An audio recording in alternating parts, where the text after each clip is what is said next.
ዛሬ እንግዲህ ከአንድ እንግዳ ጋር ቆይታ እናደርጋለን። እንግዳችን በቡሌ ሆራ ዩኒቨርሲቲ መምህር ናቸው። ነጋሳ ገላና ይባላሉ። ሀገር አቀፍና ክልል አቀፍ ፈተና የሚወስዱ ተማሪዎች ምን አይነት ዝግጅት ማድረግ አለባቸው የሚሉትን ለማውራት ከሳቸው ጋር ቆይታ እናደርጋለን። በየደረጃው ሀገር አቀፍና ክልል አቀፍ ፈተናዎች ተዘጋጅተው ለተማሪዎች እየተሰጡ ይገኛሉና እነዚህ የፈተና ሂደቶች የትምህርት ጥራት ችግርን ከመቅረፍ አኳያ ምን ያክል ጠቀሜታ አላቸው? ከዚህ በፊት በመናቀው ሁኔታ ማለት መንግስት እንደዚህ አይነት እርምጃዎችን ሳይወስድ በፊት እንደምታወቀው ፈተናዎች በተለያዩ ሰዎች ወጥቶ ሲሰሩ ነበር። የፈተና ጥራት ችግር ነበረበት። ብዙ ሰዎች ውጭ ቆሞ ይሰራሉ። ከዛ በኋላ ይላካል። ተማሪዎች ውጤት አምጥቶ ነው የሚያልፉት ወደ ዩኒቨርሲቲም ይሁን ወደሚቀጥለው ደረጃ ማለት ነው። አሁን ግን መንግስት የ12ኛ ክፍል ተማሪዎች በዩኒቨርሲቲ ውስጥ ፈተና መፈተን አለባቸው የሚለው አንደኛ ለፈተና ጥራትም ለፈተና ሴኩሪቲም በጣም ወሳኝ ነው። ይሄ ደግሞ ምንድነው? የፈተና ጥራት ከተጠበቀ የሚፈለገው ማለት በደንብ መስራት የሚችሉ ተማሪዎች፣ በአቅማቸው የሚተማመኑ ተማሪዎች ጥሩ ውጤት አምጥቶ የሚያልፉበት ደግሞ ለዛ ያልተዘጋጁ ችግር ያለባቸው ተማሪዎች ደግሞ እንዳልፉ ያደርጋል። አንድ የሌሎች አካላት እጅም እንዳይገባበት ይደረግና የፈተና ጥራት ላይ ደግሞ ትልቅ ሚና ይጫወታል። ልክ እንደዚሁ ደግሞ ተማሪዎች ትኩረት ሰጥቶ ለዚህ ፈተና እንዲዘጋጁ ራሳቸውን እንዲያዘጋጁ እንዲማሩ ያ ብቻ ሳይሆን ትምህርት ቤቶችም ለዚሁ ዓላማ ብሎ ደግሞ ተማሪዎችን በደንብ እንዲያዘጋጁ ነው የሚያደርገው። በተለይ ተማሪዎች ያላቸውን ጊዜ ከመጠቀም በአግባቡ እንዲጠቀሙ እንዳይዘናጉ ምን መልእክት አሉት? ብቃታቸውን ለመመዘን እስከሆነ ድረስ ተማሪዎች ደግሞ አስፈላጊ በሆነ መንገድ ሁሉ ዝግጅት ማድረግ አለባቸው።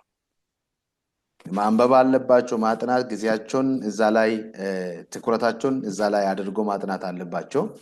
ያንን ሲያደርጉ ግን አንደኛ ኮንፊደንሳቸውን ቡስት ማድረግ ያስፈልጋል። የራሳቸውን ማዘጋጀት ሳይኮሎጂካሊ ራሳቸውን ማሳመንና ይሄንን ነገር ፈተናውን እወጣለሁ ጥሩ ውጤት አምጥቼ አልፋለሁ ብሎ ያንን ትኩረት አድርጎ አቅዶ ጊዜውን በአግባቡ በመጠቀም በማንበብ ትኩረቱን በማያሻማ መንገድ በማንበብ ጥሩ ውጤት ማምጣት አለበት። ተማሪዎች በፈተና ብቻ አይደለም በስነ ልቦናም ዝግጅት አድርገው በራስ መተማመን እንዲፈተኑ ምን ማድረግ አለባቸው? እንግዲህ በደንብ የተዘጋጀ ተማሪ፣ በደንብ ጊዜውን የሰጠ ተማሪ፣ በደንብ ያነበበ ተማሪ ፈተናውን የማያልፍበት ምክንያት የለም።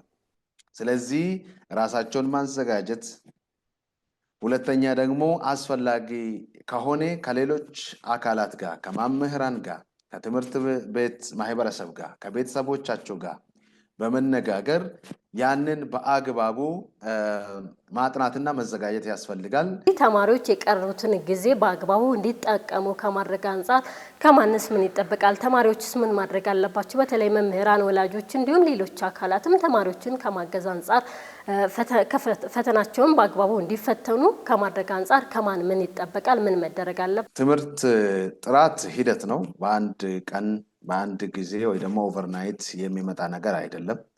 የተማሪ ጥራት ብቻ ሳይሆን የከሪኩለም ጥራት ብቻ ሳይሆን የመምህራን ጥራት፣ የግብዓቶች ጥራትም በጣም ወሳኝ ነው። ይሄ ደግሞ ጊዜ ይጠብቃል፣ ጊዜ ይወስዳል።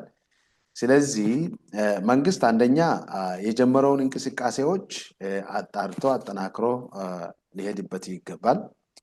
ያንን ደግሞ በጥናትና በምርምር ላይ የተመሰረተ ለዚህ ግብዓት መሆን በሚችሉ አኳኋን ባለሙያዎችን የትምህርት ባለሙያዎችን ሪሰርቸሮችን በማሳተፍ መምህራኖችን በማሳተፍ ለትውልዱ የተሻለውን ትምህርት ጥራት በማምጣት እንግዲህ የሀገር ኢኮኖሚ ላይ የሀገር ፖለቲካ ላይ ዲፕሎማሲ ላይ እና የተለያዩ ዘርፎች ላይ የሚሳተፉ ትውልድን መፍጠር ይቻላል።